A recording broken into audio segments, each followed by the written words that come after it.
levee is made out of sand, and the problem is flooding. We're trying not to let this house flood. The levee is also made out of clay.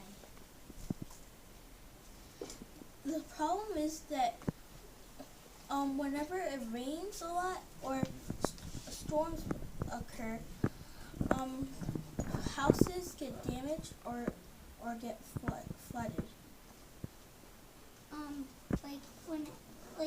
The solution is you could put clay and sand around your house. First put clay, and then put sand on top of the clay, and then put clay again to make it look like a sandwich.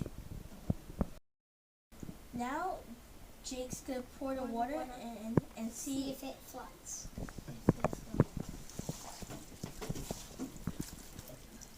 It's flooding a little bit. Yeah, a tiny bit. Most of it